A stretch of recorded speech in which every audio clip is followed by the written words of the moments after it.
beep, beep, beep. Welcome to the Court of the Edijester. How are we, good people? I've got an article here from the old Substackings. So before we do anything else, we're barreling towards May. And not doing so well on the numbers on the Warrior Teachers, sadly, but it may pick up. But please do become a Warrior Teacher. Come and join us. Come and join the team. They're doing great stuff. They're in all sorts of groups and doing all sorts of things, which is wonderful to see. So if you want to become part of that group, become part of that team and meet up with people like your good self, as well as do a bit of learning on the way, then come and join us. It'd be great. They're really annoyed about all this. Some of these LGBTQ nutters, they've been on me. You're a grifter. So yeah, all right, okay. So people are paying me and I'm grifting from them, right? Okay, yeah, you are a grifter, yeah. You're charging people, it's like they've never run a business. Oh, that might be it, right? Or they've never had to earn their own money. Oh, that might be it. Or they're just thick and taken in by the gender cult, which I think is more likely. So, this is great. It's from what's called Jill's Quill. Isn't that fabulous? Jill's Quill from Charlotte Gill. And this came out a few days ago. And I thought, I'll point it out because you peeps may enjoy this. Because I thoroughly enjoyed it. Right, it's very good. So this is, the title is The Trans Research That Identifies as Science.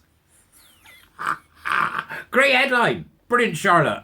I like to think I'm good at them, but you're good at them. So what we've got here is a picture of a LARPing bloke called Blair Hamilton, right? Who's LARPing as a woman.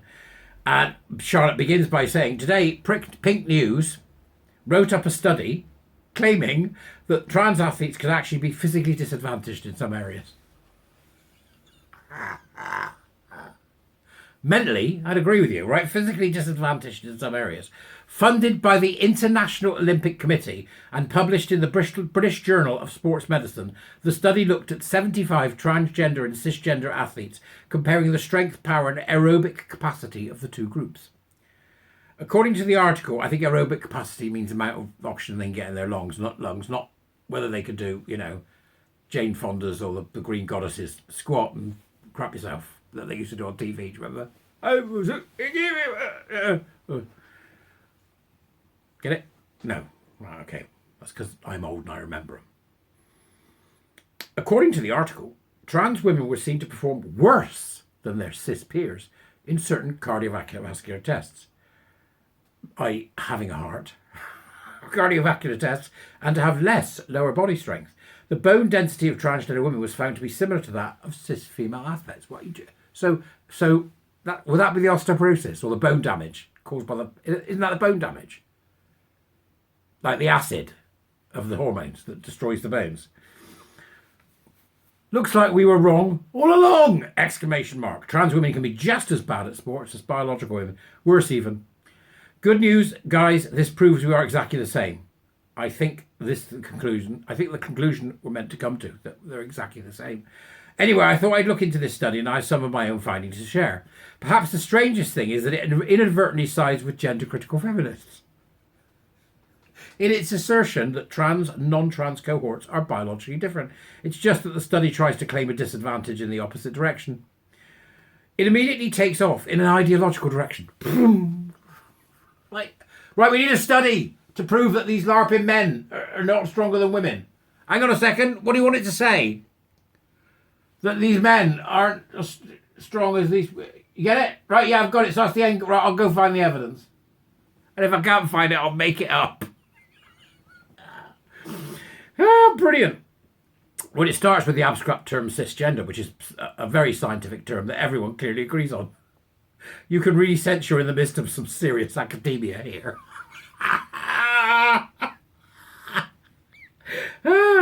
Marginalised researchers. Moreover, we are told that two authors of the study are members of a marginalised community. Why don't we set up somewhere that these marginalised community people of this type can go? What would it need? It would need like a John Lewis or a Debenhams. Who's still going? I forget. Somewhere they can buy their crotch knickers and thumblings, right, and do all that. So just hive off a small part of the UK. Slough.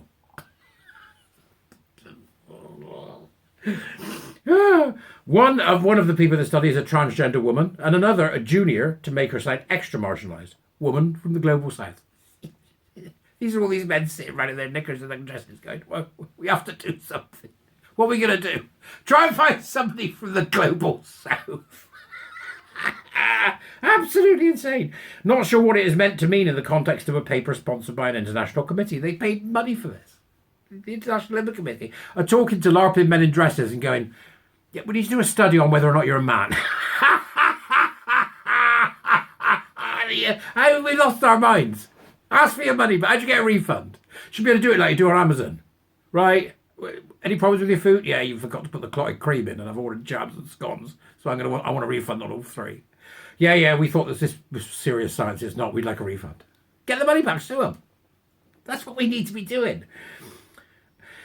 It's just brilliant. There are 2 methodological flaws, continues Charlotte. I spotted within 5 minutes of reading the report.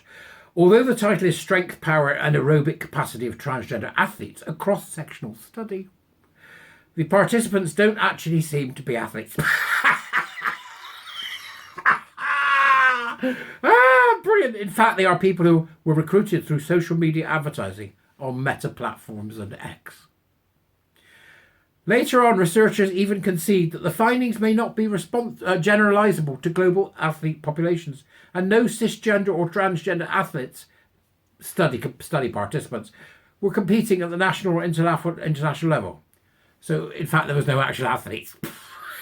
It's just some fat wheezing men fumbling their gussets and answering a question on Facebook. How far can you run? To the fridge.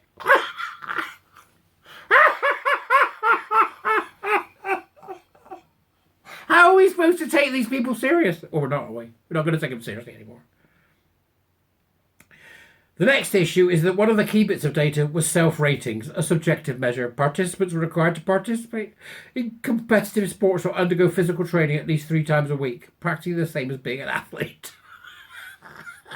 And then had to self-rate their training intensity for each scale on a session on a scale of 1 to 10.